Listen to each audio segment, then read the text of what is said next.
सौदा में आप सभी का स्वागत है। इस साल का आखिरी सेशन और आखिरी सीधा सौदा जो अभी आप देखेंगे, और मार्केट्स के अंदर क्योंकि लोअर लेवल से जो कल पुल बैक था वो सराहनीय था। दिन के ऊपरी स्तरों के आसपास जाकर कहीं इंडेक्स बंद हुआ 80 अंकों के नेगेटिव जोन से 80 अंकों के पॉजिटिव जोन में जाकर कहीं इंडेक्स बंद होते हुए दिखाई पड़े, और आज भी जो सो फार संकेत हैं वो पॉजिटिव साइड पे दिखाई पड़ रहे हैं। एसएक्स निफ्टी करीब 60 अंक ऊपर है, और जो मूव है वो कैरी फॉरवर्ड होगा बड़े इवेंट से पहले। बड़े इवेंट जिसमें ऑटो सेल्स के नंबर्स हैं, अर्निंग्स हैं, Q3 के आउटलुक्स हैं, जो कि आप गोइंग फॉरवर्ड आते हुए देखेंगे। तो इन सबसे पहले मार्केट्स के अंदर जो ट्रिगर है वो एटलीस्ट तेजी की, और सबसे बड़ी चीज़ कि आज एक थिन वॉल्यूम ट्रेड देखने को मिलेगा, क्योंकि आज बहुत सारे बाजार बंद हैं, सारे इंटरमीडियरीज ऑफ पर हैं, मेजर पार्टिसिपेंट्स जो हैं वो ऑफ पर दिखाई पड़ेंगे।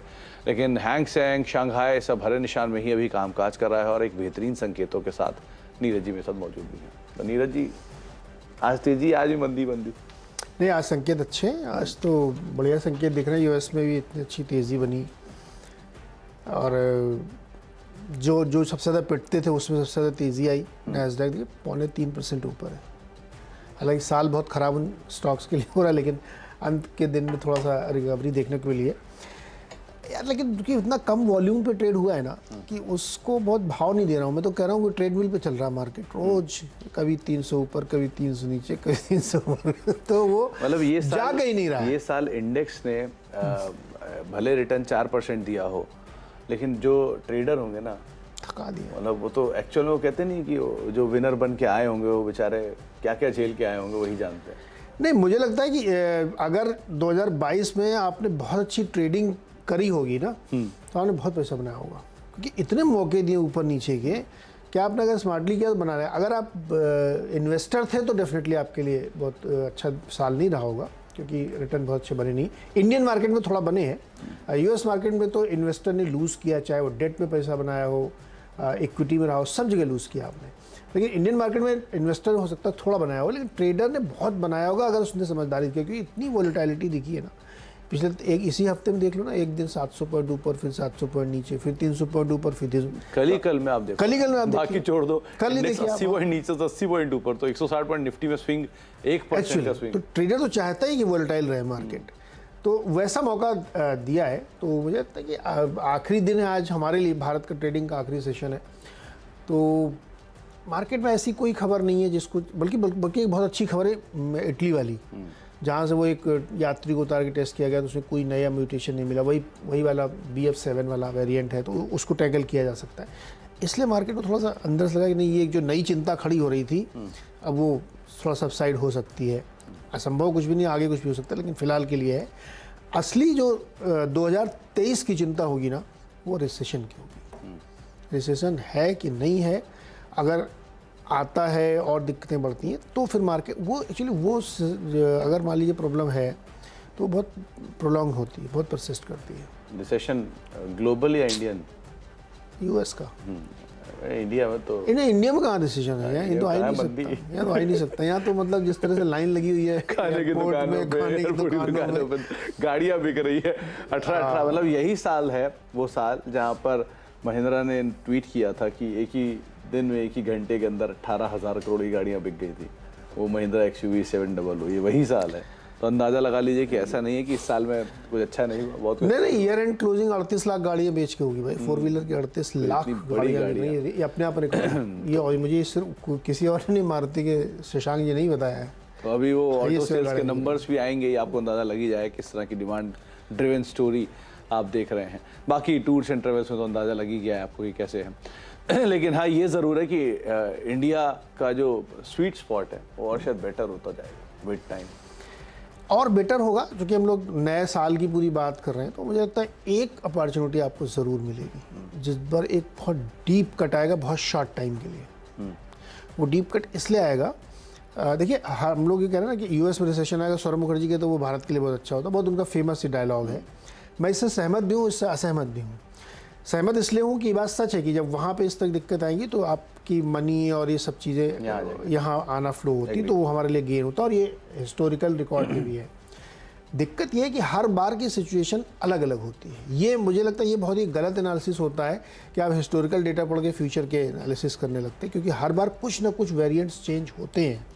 इस बार जैसे अभी हमने जिक्र किया कि इस बार डेट बहुत ज़्यादा है आपके ऊपर, तो आपकी इन्फ्लेशन भी बढ़ रहा है और रेट्स भी हाई हो रहे हैं और डेट भी बहुत ज़्यादा है, ये तीनों चीज़ें एक साथ सिचुएशन थोड़ी गड़बड़ है।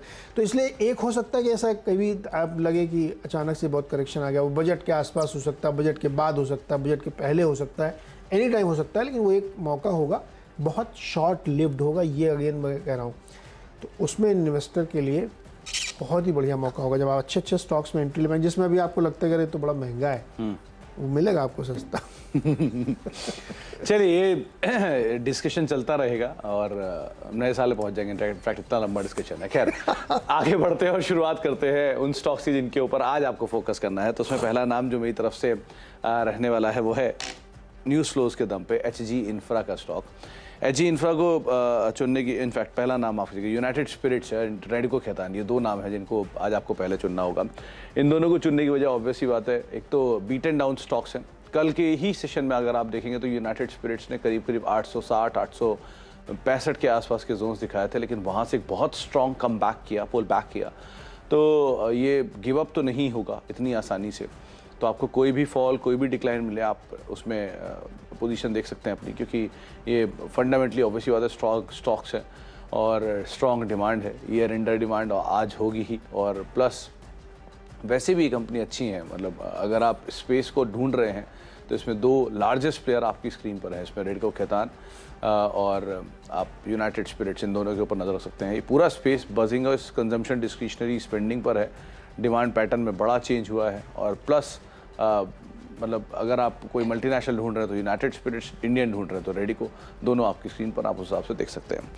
इसके अलावा आप दो और कंपनियों पे, इनफैक्ट तीन कंपनियों पे नज़र रखिएगा। इसमें दो इंफ्रा की हैं, एक है HG इंफ्रा जहाँ पे कंपनी को 743 करोड़ रुपए का ऑर्डर मिला है, 2 साल के लिए ये कंपनी को ऑर्डर मिला है। NHEI से कंपनी को ये ऑर्डर मिला है और आप इसकी प्रोबेबिलिटी ये मान लीजिए कि 575 करोड़ रुपए का ऑर्डर है और 743 करोड़ रुपए का ऑर्डर है, 2 साल में 375 करोड़ रुपए के आसपास के रेवेन्यूज़, 10% के मार्जिन पे कंपनी काम करती है तो 35 करोड़ रुपए के आसपास का प्रॉफिट और करीब करीब EPS में 10% का इजाफा, तो रफली 40-45 रुपए का एक पोटेंशियल अर्निंग इस ऑर्डर से ही खाली 1 साल के अंदर आने का अनुमान आप लगा सकते हैं। तो ये एक लिहाज से आप नज़र रखें HG इंफ्रा के ऊपर, शायद मूव आता हो दिखाई पड़े। दूसरा इंफ्रा स्पेस से चुना है HCC को, कंपनी लोएस्ट बिडर बनी है Mumbai Ahmedabad bullet train project के लिए और ये मेघा इंजीनियरिंग ग्रुप जो कि साउथ बेस्ड इंजीनियरिंग ग्रुप है, उनके साथ मिलकर इन्होंने JV किया, इसके लिए लोएस्ट बिडर बन के सामने आए हैं। मेघा इंजीनियरिंग की लिस्टेड आर्म अगर आप ढूंढ रहे हैं तो वो इलेक्ट्रा ग्रीन टेक है और HCC की लिस्टेड आर्म अगर आप ढूंढ रहे हैं तो HCC है, जिनके ऊपर आप नज़र रखें। वैसे भी ये कंपनी ऑलरेडी मुंबई और इर्द गिर्द के इलाके में काफ़ी ज़्यादा बड़े और हिस्टोरिकल प्रोजेक्ट्स को एग्जीक्यूट कर चुकी है। डेट एक कंसर्न था, उसके लिए रिजोल्यूशन प्लान चल रहा है और साथ साथ IDBI का स्टेक सेल एक बड़ा कंसर्न था जो पिछले दिनों के कई सारे स्टेक सेल में उन्होंने एग्जीक्यूट भी किया है। तो न्यूज़ फ्लोज हैं जिसके दम पे आप इसके ऊपर नज़र रखें। कुछ हद तक कल ये तेज़ी में शायद डिस्काउंट भी कर चुका है, तो उसको भी ध्यान रखिएगा। अच्छा, एक क्राफ्ट्समैन ऑटोमेशन में भी खबर है जहाँ पे कंपनी ने DR एक्सियन का एक टाइप किया है। ये एल्यूमिनियम सिलेंडर के कामकाज के अंदर है, इसमें हेड्स और क्रिटिकल ऑटो कंपोनेंट बनाते हैं पैसेंजर व्हीकल स्पेस को लेकर। पिछले 3 दिन से जो भी कंपनियां नई कैपेसिटीज़ ऐड कर रही हैं, नई कैपेसिटी में एक्सपेंशन कर रही हैं, उनके ऊपर एक बड़ा रिएक्शन आता हुआ दिखाई पड़ता है। तो उसी में ही आप क्राफ्ट्समैन ऑटोमेशन के ऊपर भी नज़र रखें, इन्होंने एक बड़ा ये एक्विजिशन किया है और एक्विजिशन से इनकी कैपेसिटीज़ को फर्दर एडिशन होता हुआ दिखाई पड़ेगा, तो उस लिहाज से आप यहाँ पर नज़र रख सकते हैं। और लास्टली छठा स्टॉक भी एक साथ ही बता देता हूँ, वो है क्या बता नेस्को का स्टॉक है जिसके ऊपर आप नजर रख के, उन्होंने देखा मुझे लगा ज्यादा ही चला गया भावनाओं बैठ के 6 तक पहुंच गए। नहीं, वो सब सीरीज में थे इंफ्रा के स्टॉक और बाकी स्टॉक के बारे में चलो खत्म ही कर देता हूँ लगे। तो मेरा जो अगला स्टॉक और आखिरी स्टॉक इस सेगमेंट के लिए रहेगा वो है नेस्को, जहाँ पर ब्रोकरेज हाउसेस का अपग्रेड है, ICICI की तरफ से एक रिपोर्ट है और इनफैक्ट ईयर 2023 के लिए उन्होंने टॉप पिक के तौर पर इसको चुना भी है। उनका मानना है कि करीब 800-850 रुपए के टारगेट्स यहाँ पे आते हुए दिखाई पड़ सकते हैं। DI के आसपास ये क्लोज हुआ है, तो 600 रुपये का मौजूदा स्तर है, हायर लेवल से काफ़ी टूटा हुआ स्टॉक है। 800-850 के टारगेट्स आ रहे हैं। कंपनी वैसे भी मुंबई बेस्ड जो भी लोग हैं वो सब जानते हैं किस तरह की क्वालिटी कंपनी, किस तरह की क्वालिटी प्रोडक्ट है, तो उस लिहाज से आप इसके ऊपर नज़र रखेंगे। DI के आसपास ही क्लोजिंग रही है। हो गया 6 के 6 पूरे। वही दारू और इंफ्रा का कनेक्शन जुड़ गया। अरे मैं कुछ तो न्यूज़ फ्लो थे और आपको पता ही है लिकर का डिमांड तो कल आपने ही देख लिया था ऑफिस से जाते टाइम क्या मासिव रश है, तो उससे अंदाजा लगा सकते भीड़ थी, बहुत भीड़ दुकानों पर। हाँ मतलब अभी दो ही जगह पे भीड़ सबसे ज्यादा होती है, इस तरफ या तो आप लिकर शॉप में देखोगे या आप दवाइयों की दुकान पे देखोगे तो अभी उसका टाइम थोड़ा दूर है, इसका टाइम आया हुआ है। दवा दारू और खाने पीने सब में हाँ खूब भीड़ है बहुत। नहीं खाने पीने में डाइवर्सिफाइड होता है, क्योंकि खाने पीने में पैटर्न है कि आप क्या खाना चाह रहे हो। जैसे वो मिठाई कल मैंने आपको बताई थी ना, सबसे ज्यादा दिल्ली वाले कहाँ गए 10% मिठाई खाते हैं इंडिया की, तो अब वहीं पर ही आपको ढूंढना है सबसे ज्यादा sugar, diabetes and waist line ज्यादा। दिल्ली में आप जाइए ना, हर 100 मीटर पे आपको कोने पर एक बीकानेर वाला दिखता है। हाँ वो अग्रवाल स्वीट्स है, गरम गरम जलेबियां रखी अग्रवाल रहती स्वीट रहता है जो उनका, और वो उनकी कोई रिलेशन नहीं है आपस में, लेकिन है हर जगह पर। वो कोने में ही खोलते हैं वो क्योंकि उससे डबल एज मिलता है, डबल एज, और सामने खड़े हुए लोग को कुछ कुछ आप नहीं, आप दो साइड की रोड्स को केटर कर पा रहे हो, तो इसीलिए ना एक एल बना लिया, उस एल के दो एज मिल गए उनको, तो ये बड़ा ही स्ट्रेटेजिक कॉल है उनका। तो ऑफिस मतलब जैसे नॉर्थ में मिठाई का बहुत कल्चर है, साउथ में जाइए आप या अपने वेस्ट में, इवन मुंबई में भी मिठाई का उतना कल्चर नहीं है। यहाँ पे लोग चॉकलेट्स और इस तरीके की चीज़ें, कन्फेक्शनरी 10 दुकानें तो मेरे घर से यहाँ तक में। हाँ, लेकिन अपने जैसे ही आप नॉर्थ में जाएंगे वहाँ मिठाई कल्चर है। लेकिन नॉर्थ में भी श्रीनगर जो है ना वो 0.5% कंज्यूमर है पूरे इंडिया की मिठाई का। अरे श्रीनगर तो बहुत ऊपर निकल गया, मिल नहीं पाती, बहुत ठंडा होता होगा। आप इधर आओ ना, इधर दिल्ली यूपी में सब में, अरे यूपी में तो कितने 90,000 करोड़ की मिठाई खाई ना। 90,000 करोड़ की मार्केट, जिसका 10% दिल्ली 9,000 करोड़, 9,000 करोड़, और 10% ऑलमोस्ट कोलकाता। कोलकाता यार मिठाई के लिए बहुत मशहूर है। वो तो स्वीट टूथ है वहाँ, सबसे ज्यादा स्वीट कैपिटल मान लीजिए उसे तो आप इंडिया की, उसके बावजूद दिल्ली उनको बीट करके निकल गया। छोटा सा दिल्ली, इतना बड़ा कोलकाता। अरे दिल्ली है भाई वो, इसलिए इतना बड़ा वेस्ट बंगाल, पूरा राज्य एक वेस्ट बंगाल, और कहा दिल्ली, वो अकेला कंज्यूम कर गया उससे ज्यादा। एक काम करो ना, एक दिन छोला भटूरे कंजम्पशन निकालो कि दिल्ली में ज्यादा है पंजाब में ज्यादा है। वो भी वहाँ साइज का अंतर, पंजाबी बड़ा दिल्ली छोटा। नहीं उसमें कोई नहीं, आप ऐसा कोई स्टडी होगी जरूर, हम लोग निकालेंगे इसमें एक दिन कि कुलचे कहाँ ज़्यादा बिकते हैं, अमृतसर में या दिल्ली में। यार बहुत खाने पीने की बातें कर रहे हो, अब काम की बातें करें। अच्छा, हमने अपने जो टीम में रखा, चूँकि खबर वाले सारे स्टॉक तो उन्होंने पहले ले लिए थे, कुछ जो छोटे मोटे बच गए हमने लिए। सुप्रीम पेट्रो, इसको इसलिए लिया है कि इनका एक चेन्नई जो प्लांट है, और उसमें इन्होंने क्या किया है कि अपनी कैपेसिटी बढ़ा दी है, 24,000 टन से बढ़ा के उसको 33,000 टन कर दिया है। तो इस माहौल में अगर कैपेक्स हो रहा है, कैपेसिटी बढ़ रही, तो एक अच्छी खबर है, पॉजिटिव है इनके लिए। आइशर मोटर्स में इन्होंने एक स्ट्रेटजिक कोलैबोरेशन अनाउंस किया है इन्होंने, ई मोटरसाइकिल स्पेन की एक कंपनी है स्टॉक फ्यूचर, उसके साथ टाई अप किया है, और 10.35% जो है इक्विटी स्टेक भी लेंगे इसमें। ये उसके लिए ये पैसे खर्च करेंगे 5 करोड़ पाउंड। इसलिए हमने आयशर मोटर को रखा, और धीरे धीरे अब सब लोग जो है ईवी में जा रहे हैं, और ईवी में जो टू व्हीलर का सेगमेंट है वो तेज़ी से ग्रो कर रहा है, तो उसका फ़ायदा उठाना चाहते हैं ये लोग। तीसरा स्टॉक है SBI कार्ड। इन्होंने क्या किया, पंजाब एंड सिंध बैंक के साथ एक को ब्रांडेड कार्ड लॉन्च किया है, और 3 तरह के कार्ड है। PSB SBI कार्ड में है, एक एलीट है, और एक प्राइम है, और एक है सिंपली सेव। तीन तरह के कार्ड हैं। अब आप सोच रहे हो कि इससे क्या ज़िंदगी में बहुत असर पड़ जाएगा SBI कार्ड के। इससे असर ये पड़ेगा कि अगर आपने पिछले महीने के डेटा देखा होगा तो उन्होंने HDFC बैंक को बीट कर दिया था एक महीने के, उसमें इतनी तेज़ी से कार्ड बेच रहे हैं। वैसे भी अगर आप मुंबई एयरपोर्ट में जाइए तो 3-4 कार्ड की दुकानें वहाँ पे खुली हुई, पहुँचते ही आपको घेर लेते हैं एकदम, तो 2-4 लोग तो उसमें निपट ही जाते, ले ही लेते होंगे कार्ड, क्योंकि बगल में लॉन्च है तो वहाँ पे फ्री में खाना मिलेगा आपको। तो ये जो कार्ड की पूरी रेस है उसमें चल रहा है। स्टॉक ऑलरेडी काफ़ी करेक्ट हो चुका है, 1100-1200 के लेवल से नीचे है, तो हमें लगता है कि इस खबर से थोड़ा बहुत इनके ऊपर असर आना चाहिए। चौथा स्टॉक है छोटी सी कंपनी लोटस चॉकलेट, जिसको एक्वायर कर रही है रिलायंस की जो रिटेल आर्म है वो। कल ये खबर आई और उसको ये पूरी तरीके से, बहुत ही छोटी सी कंपनी है, 150 करोड़ का मार्केट कैप है। लोटस ब्रांड से चॉकलेट्स बनाते हैं। तो हालांकि ये स्टॉक कल भी सर्किट में था और पिछले कुछ समय से लगातार इसमें तेज़ी बनी हुई है, तो स्क्रीन पर रखिएगा, देखिएगा, अगर ठीक ठाक मूव कर रहा है तो अगर मौका मिले तो आप ले सकते हैं, अदरवाइज छोड़ दीजिएगा। अगले 2 स्टॉक है ICICI बैंक और एक्सिस बैंक। मैं इन पर लगातार नेगेटिव था, पिछले हफ्ते भी आपने देखा होगा मैं रोज़ कह रहा था बड़े वाले बैंक नहीं चलेंगे। आज मैं इसलिए कर रहा हूँ क्योंकि थोड़ा सा मोमेंटम चेंज है और इनके ADRs में तेज़ी है। लेकिन ये सब एक साइड में रखिए। जो 2 नंबर हमने हर्षिता के साथ जिक्र करते हुए कहा था कि आपका CAD ऑल टाइम हाई और नेट एनपीए 10 ईयर्स लो पे है। तो अगर 10 साल के लोज पे आपके एनपीएस चल रहे हैं और लगातार क्रेडिट ग्रोथ बनी हुई है, तो ये नंबर्स की वजह से लोगों को थोड़ा सा ये कॉन्फिडेंस मिलता है कि इस तरह की जो नैरेटिव्स बन रहे हैं उसका क्या फ़ायदा हो सकता है। तो इसलिए हमने इन दोनों को यहाँ पे रखा है। दूसरा मुझे लगता है कि बैंकिंग में छोटे वाले बैंक ने बहुत आउट परफॉर्म किया है। सरकारी छोटे बैंक, प्राइवेट छोटे बैंक, चाहे वो फेडरल हो, साउथ इंडियन हो, जेके बैंक हो या सरकारी वाले छोटे बैंक हो, इवन वो जो पीएसबी जिसका मैं अभी जिक्र कर रहा था, बहुत ही अल्ट्रा परफॉर्मर था वो।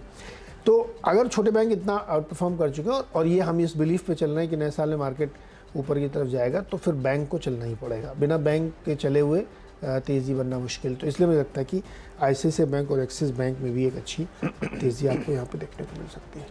प्राइवेट बैंक दोनों मेजर क्या लगता है नीरज जी, अगले साल 2023 के लिए कौन सा सेक्टर रहेगा, इस पर ध्यान दिया जाए? देखिए, मैं ये मान के चलता हूँ कि अगर आपको 2023 में कोई बढ़िया सेक्टर चलना है तो बहुत ही कॉन्ट्रा कॉल है मेरी एफएमसीजी पे। एफएमसीजी ऐसा क्यों? ऐसा मुझे 2 रीजन से लगता है। एक तो एफएमसीजी लगार्ड है, वो चला नहीं बहुत ज़्यादा, अभी फिर थोड़ा सा चल गया बीच में, उसको मैं नहीं मानता चलना। इसलिए मैं मानता हूँ क्योंकि आप अपने सबसे पहले खर्चे कौन से कम करते हैं? जो बिग टिकट साइज़ के होते हैं। गाड़ी डिले कर दिया, मकान डिले कर दिया, 5000 वाली घास की जीन्स नहीं लेंगे, सस्ती वाली ले लेंगे। छोटे टिकट साइज़ का कंजम्पशन और जो लाइफ के लिए बहुत ज़रूरी है डेली यूज़ का, उसको आप नहीं यूज़ करते। तो एफएमसीजी की जो सेल अभी गिरी पड़ी हुई, वो धीरे धीरे रिवाइव करेगी, आपको दिखेगी, क्योंकि रूरल इनकम आ रही है, बजट आ रहा है, सरकार के सामने चुनाव है, तो आपको पुश करना ही पड़ेगा। और अभी जो एग्रीकल्चर की रिपोर्ट आ रही है, बहुत अच्छी क्रॉप निकल के आ रही है, दाम भी बढ़े एमएसपी के। ये सब ये इंडिकेट करें कि जो पिछले 1.5 साल से लगार्ड सेक्टर वो यहाँ चलेगा। दूसरा एक बात मैं अंडरलाइन करके कह रहा हूँ कि लोगों को समझना चाहिए कि प्राइसिंग पावर होती है इनके पास। जिस भाव में कोलगेट मंजन बेचेगा उसी भाव में आप लेंगे। आप बार्गेन कर पाते हैं क्या? नहीं, तो पतंजलि ले लेंगे। पतंजलि की प्राइसिंग पावर है ना उसके पास भी। हाँ, आप कंपनियों में बार्गेन कर सकते हैं कि पतंजलि का दंतकांति करेंगे या कोलगेट का चारकोल वाला करेंगे, लेकिन चारकोल या दंतकांति किस भाव में बिकेगी आप नहीं तय करेंगे। ना ही वो आपके हिसाब से तय करते हैं कि सुमित जी को बेचना है इसलिए 5 रुपये कम ना, जो वो तय करेंगे उस पर आपको लेना पड़ेगा एवरी प्रोडक्ट। और आप बहुत ज़्यादा स्मार्ट बनेंगे तो हम 10 ग्राम कम कर देंगे, आपकी सारी स्मार्टनेस धरी रह जाएगी। सो जो प्राइसिंग पावर होती है एफएमसीजी के पास, वो इनको हमेशा आगे रखती है। इसलिए एफएमसीजी का स्टॉक बड़ी बुरी, इतना अंडर परफॉर्मर है कि एचयूएल नीचे आया नहीं आया। नहीं देखिए, मुझे लगता है इसलिए 2023 मेरी कॉन्ट्रा कॉल है कि एफएमसीजी परफॉर्म करना चाहिए। आईटी क्यों नहीं लिया आपने फिर कॉन्ट्रा कॉल थी तो? आईटी में इसलिए मैंने नहीं लिया कि जब तक मुझे ये जनवरी के रिजल्ट्स और ये दिख नहीं जाए कि यूएस में कितनी प्रॉब्लम है, तब तक आईटी में चलना मुश्किल है। अच्छा, एक बार क्लैरिटी चाहिए उसमें कि कितना। मुझे तो लगता है कि जनवरी के जो रिजल्ट होंगे ना वो वर्स्ट होंगे। हो जाए एक बार बस, तो वो रिजल्ट एक बार देखना चाहिए। शुरू हो जाना है खान जो भी हो, जैन के रिजल्ट दिख जाए। और अगर देखिए यूएस में अगर रिसेशन है तो फिर आईटी नहीं चलेगा। आईटी फार्मा दोनों। इसलिए मैं आईटी बढ़ने, मतलब डोमेस्टिक कंजम्पशन अभी देख रहे हो आप, चारों तरफ दवा दारू खाना पीना सब बिक रहा है। तो एफएमसीजी मेरी बेट है, थोड़ा कंजर्वेटिव है लेकिन मेरे को यही लगता है। फिर तो liquor is the best. Liquor सदाबहार है। नो रिकमेंडेशन, ये बिल्कुल हम लोग पीने पाने दोनों तरह की रिकमेंडेशन है, लेकिन हाँ ये सेक्टर स्टॉक रिकमेंडेशन है, स्टॉक रिकमेंडेशन उसको देखिए आप। प्रोडक्ट की बात नहीं हो रही है, वो तो बस एग्जांपल थे, कोलगेट से लेके लिकर तक सब एग्जांपल में रखिएगा आप उसे। अच्छा, 6 स्टॉक हम दोनों की तरफ से हो चुके हैं। एक ब्रेक का वक्त हो गया है, ब्रेक के बाद लौटेंगे, बचे हुए 4 स्टॉक से बातचीत करते हैं। छोटे से ब्रेक के उस पर फिर से आपका और बहुत जल्दी से आपको मैं अगले 4 स्टॉक्स बताता हूँ। देखिए, खबर कोई नहीं है, सेंटिमेंटल फ्लेवर है, तो जो अभी हम लोग जितना जिक्र कर रहे थे खाने पीने की, उसी से जुड़ा हुआ है। Jubilant food, speciality restaurant, Westlife और वेस्ट लाइफ, 3 ये है पहले खाने वाले। ये इसलिए क्योंकि देखिए आपने खुद भी एक्सपीरियंस किया होगा, काफ़ी अच्छी इनकी सेल चल रही है, न्यू ईयर है, लॉन्ग वीकेंड है, तो इसमें अच्छी एक तेज़ी का मुझे लगता है माहौल बनना चाहिए। और ये सारे स्टॉक भी थोड़ा ठंडे पड़े हुए हैं। जुबिलेंट फूड तो बेचारा कितना नीचे आ गया था, अब इसमें सब तेज़ी आएगी। और ये बर्गर वाली कंपनी है वेस्ट लाइफ, नाम बदल दिया उन्होंने, अपना फूड वर्ल्ड कर लिया इन्होंने।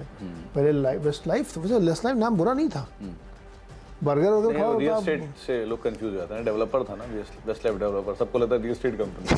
तो उन्होंने खान पान की कंपनी का नाम, हालांकि उससे ये था कि आप पश्चिमी जीवन जीना चाहते हैं, बर्गर और ये सब खाएंगे आप दाल चावल के बजाय, तो इसलिए उन्होंने वेस्ट लाइफ रखा था। लेकिन ठीक है, अच्छा नाम कर दिया इन्होंने। और 10वां स्टॉक है मेरा जीएम ब्रिवरीज। इन्होंने 2 ले लिए, जो one of the best company जो दोनों है ना। एक नहीं, यूनाइटेड ब्रूवरीज का ऑप्शन छोड़ा था आपके लिए। नहीं, ठंड में बियर कोई नहीं पीता। आपकी साइड नहीं है ना, उधर तो होगी, मतलब दिल्ली में नहीं, नीचे भी तो जाओ, साउथ है। अरे नहीं देखो, ठंड सब जगह पड़ती है, कम ज़्यादा है, लेकिन ब्रूवरीज, जीएम ब्रूवरीज जो है ये देसी दारू वाली कंपनी है, और पश्चिमी भारत में, खासतौर पे मुंबई महाराष्ट्र के आसपास। ये मैंने इसलिए चुना क्योंकि इन्होंने चुन लिया था, 2 हमारे पास कोई चॉइस नहीं, तो मैंने कहा इसमें से देखें, तो ये सबसे सस्ती दिखी वैल्यूएशन, 11 के मल्टीपल पे अवेलेबल है ये है सस्ती वैसे, है ना। तो अर्निंग भी इसी के आने, अर्निंग भी है, तो सबसे पहले आता है इनका रिजल्ट, तो इस पर ध्यान रखना चाहिए, क्योंकि चीप वैल्यूएशंस पे है और माहौल है, सेंटिमेंट है, तो इस पर ध्यान दिया जा सकता है। मेरी तरफ से जो 4 नाम है उनमें से एक नाम है, ये अभी थोड़ी पहले सारे पिज्ज़ा बर्गर्स थे, तो उसमें सफायर फूड मेरे पास बचा।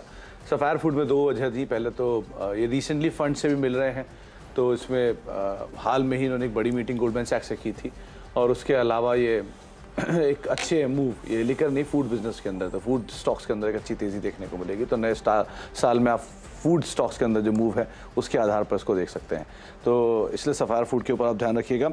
इसके अलावा आप टाटा कम्युनिकेशन के ऊपर ध्यान रखिएगा। शॉर्ट कवरिंग कल इसके अंदर देखने को मिली, और एक बढ़िया शॉर्ट कवरिंग से 1300 के जोन्स के अंदर वापस ले आई है। शायद ये प्रिवेल करते हुए दिखाई पड़ेगी। 1260, 1280, 1300 ये वो जोन्स हैं जिनको ये आमतौर पर टेस्ट करता है, तो आप इस लिहाज से इसके ऊपर नजर रखेंगे।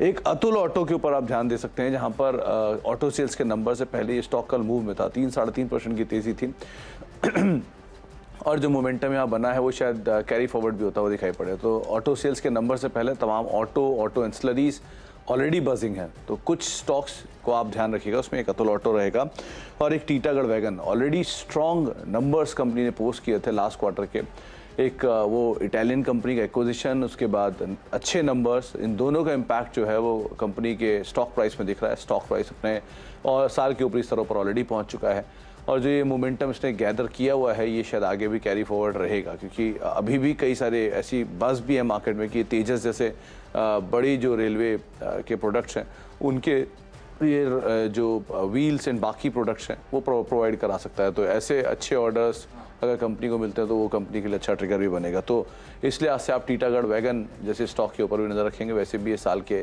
ऊपरी स्तरों के आसपास काम काज करा, तो आप इसको भी देख सकते हैं। तो 4 नाम, उसमें auto ancillaries, Titagarh wagon, sapphire food, और उसके अलावा टाटा कम्युनिकेशन जैसे स्टॉक हैं जिनके ऊपर आपको नज़र रखनी होगी। ब्रेक का वक्त है, ब्रेक के बाद लौटते हैं और एक क्विक रैप अप।